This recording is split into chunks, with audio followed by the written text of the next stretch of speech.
নমস্কার, আমি কলকাতা থেকে রিনিস ডাউটের রিনি বলছি। কেমন আছেন আপনারা সবাই? আশা করি আমার সকল দর্শক বন্ধুরা ভালো আছেন। ব্লগটা কিছুদিন আগের, আমার আপলোড করতে একটু দেরি হলো। আজকে রান্না করছি কচি পাঁঠার ঝোল। আসলে এটা ঠিক ঝোল না, আজকে করছি আলু দিয়ে একটু মাখা মাখা মতো একটা থিক গ্রেভি। আমরা ছোটবেলা থেকে শুনে এসেছি কচি পাঁঠার ঝোল, তাই বললাম। আমি না কচি পাঁঠার মাংস কখনো রান্না করিনি, আজকেই প্রথমবার করছি, তাই ভাবলাম আপনাদের সঙ্গে একটু শেয়ার করি রান্নাটা। তেমন কিছুই না, যেইভাবে আমরা সাধারণ খাসির মাংস বা মাটন রান্না করি আমি সেইভাবেই করেছি। একটু বেশি পরিমাণে পেঁয়াজ আগে ভালো করে লাল লাল করে ভেজে নিয়েছি, রসুনও ভেজে নিয়েছি, কিছুটা গোটা গরম মশলা তেলে দিয়ে দিয়েছি, আপনারা তো পুরোটাই দেখলেন। তারপর আদা দিয়েছি, আদাটা ভালো করে কষিয়ে নিয়েছি। জিরে আর ধনে কিন্তু এতে আমি দিয়েছি, যদিও বা গুঁড়ো দিয়েছি। টমেটো দিয়েছি দুটো, আর টক দই কিন্তু এতে অবশ্যই দিতে হবে। আর মাংসটা এবার দিয়ে দিচ্ছি। মশলাটা ভালো করে কষিয়ে যখন তেলটা রিলিজ করছে ঠিক সেই পর্যায়ে মাংসটা না কচি হলেও একটু চর্বি আছে দেখছি। ব্যাস, মাংসটা দেওয়া হয়ে গেছে। এরপরে কিন্তু ভালো করে কষাতে হবে। আমার বাড়ির সবাই খেয়ে বলল যে এটা কচি পাঁঠার মাংস, খেয়ে কেউ বুঝতেই পারিনি। সবাই তো খেয়ে অবাক যে এত সুন্দর খেতে হয় কচি পাঁঠা, কেউ এর আগে জানতোই না। কারণ আমার বাড়িতেও না এর আগে কখনো রান্না হয়নি। মাংসটা ছিল একেবারে নরম তুলতুলে, হালকা চর্বিযুক্ত আর খুব সুস্বাদু। আজ মাটন রান্না করার কোনো প্ল্যানই ছিল না, কারণ আজ হবে ইলিশ মাছ আর ইলিশ মাছের মাথা। হঠাৎই আজকে মিস্টার সেন নিয়ে এসছে মাংসটা। তো আমি যেহেতু মাটন খুব একটা ফ্রিজে রেখে রান্না করা পছন্দ করি না, তাই ভাবলাম যে একেবারে করেই নিই, যদি বেঁচে যায় তাহলে পরের দিনও খাওয়া যাবে, কোনো সমস্যা নেই। এই যেহেতু এটা দুটোর বেশি হুইসেল দিতে লাগবে না মনে হচ্ছে, তাই একেবারে আলুটা বড় বড় করে কাটা, আলুটাও প্রেশার কুক করতে হবে, তাই আলুটাও একসাথেই দিয়ে দিচ্ছি। একটু ভালো করে কষিয়ে নিয়ে তারপরে প্রেশার কুকারে দিয়ে সিদ্ধ করে নেব। আজ বিকেলে একটু বেরোনোর ইচ্ছা আছে। লেক মার্কেটের দিকে একটা হ্যান্ডিক্রাফট এক্সিবিশন হচ্ছে, যাওয়ার ইচ্ছা আছে, দেখি কি হয়। দাঁড়ান একটা জিনিস দেখাই আপনাদের। এই যে মাটনটা কষানোর পরে প্রেশার কুকারে দেওয়ার সময় এইভাবে একটা ছুরি দিয়ে চেক করে নিই মাটনটা ঠিক কতটা সফট হয়েছে, একটু হাত দিয়েও দেখে নিলাম। এরপরে বুঝবো যে আমাকে ঠিক কতগুলো হুইসেল দিতে হবে, 2, 3 না 4। এটা না অনেকটাই নির্ভর করে মাংসর কোয়ালিটির ওপর। আজকে দেখলাম একটু নরম হয়েছে, তাই ভাবলাম 2 হুইসেল দিলেই হয়ে যাবে। এই ইলিশটা নিয়ে এসেছি গড়িয়াহাট থেকে, বেশ ভালো।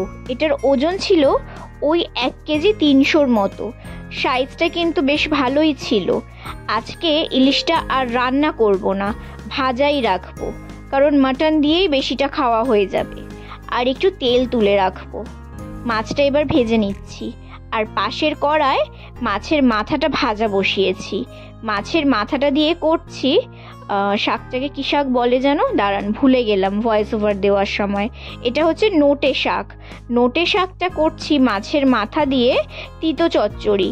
আলু বেগুন সরু সরু করে কেটে নিয়েছি, আর উচ্ছে ভেজে নিয়েছি।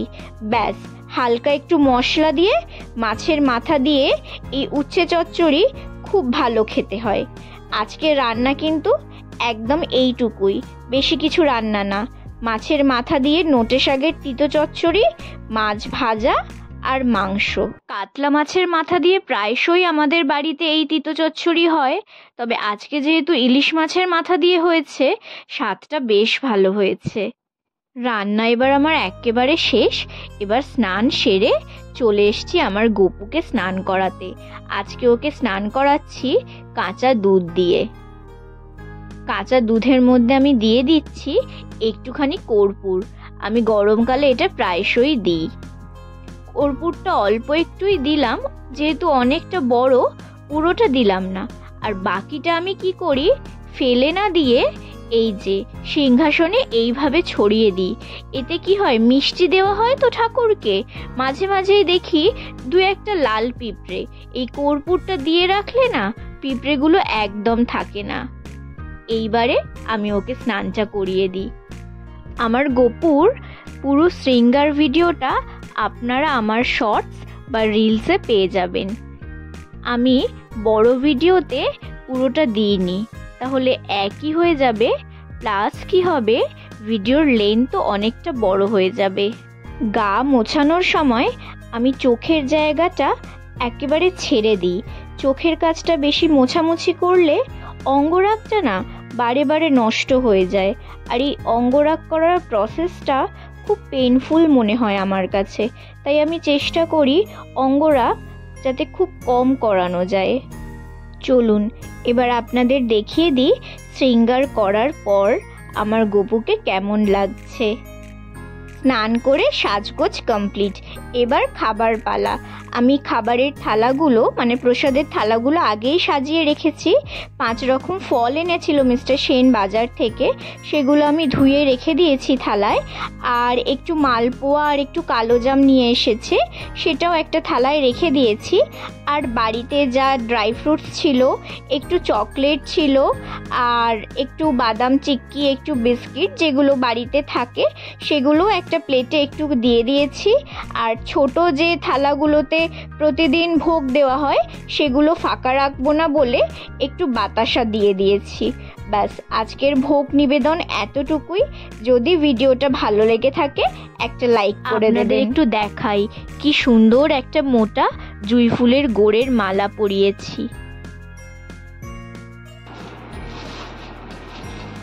এই যে এখানে নিয়ে নিয়েছি হাফ কেজি মতো ডিএপি, মানে 10, 26, 26 যেটাকে বলে, আমি যদি ভুল না বলে থাকি।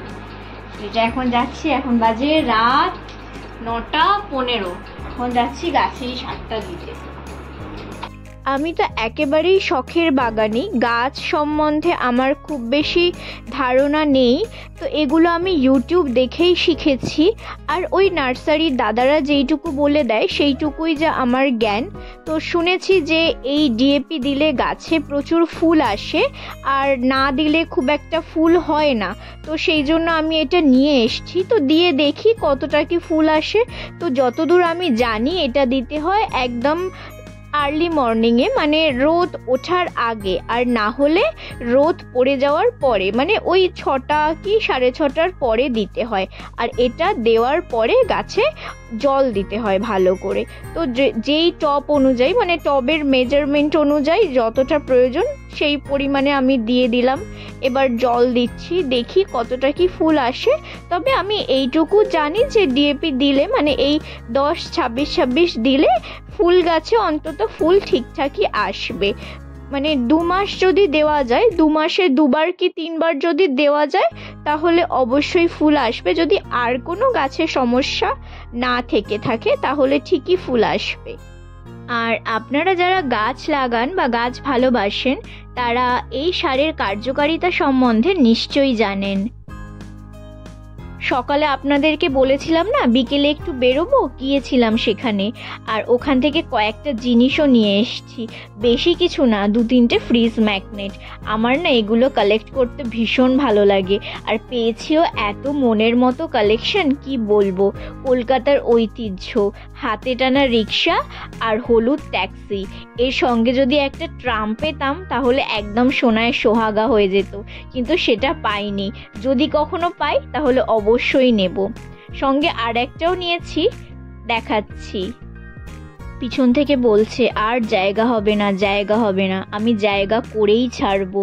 টাকা যদি আমাদের দিকে একবার মুখ তুলে তাকায় তাহলে আর কে আমাদের দিকে তাকালো কে না তাকালো তাতে কি যায় আসে বলুন তো, তাই না? এবার এটা দেখুন, ও টাকা একটু তাকা, ভিডিওটি ভালো লাগলে একটা লাইক করে দেবেন আর আমার চ্যানেলটা সাবস্ক্রাইব করে দেবেন। যারা প্রোফাইল থেকে আমার ভিডিওটি দেখছেন তারা প্রোফাইলটা ফলো দিয়ে রাখবেন আমার প্রত্যেকটা ভিডিও নোটিফিকেশন পাওয়ার জন্য। আপনারা এতক্ষণ দেখছিলেন রিনিস ডাউট। আমি আগামীতে ফিরে আসবো আবার নতুন কোনো ভ্লগের সঙ্গে। ততক্ষণ আপনারা সুস্থ থাকবেন, ভালো থাকবেন। নমস্কার।